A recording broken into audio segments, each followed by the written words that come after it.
Nagpalabas ng hold departure order ang Sandigan Bayan 3rd Division laban kay dating Autonomous Region in Muslim Mindanao Governor at MNLF Chairman Nur Miswari.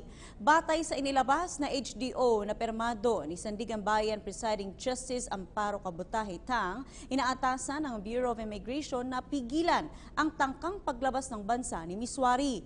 Bukod kay Miswari, 7 iba pa ang binigyan ng HDO. Ang kautusan ng Anti-Graft Court ay kaugnay sa kasong paglabag sa Anti-Graft and Corrupt Practices Act ng mga ito hinggil sa maanumalyang pagbili ng 137.5 million pesos na halaga ng educational materials noong nanunungkulan sila sa ARMM.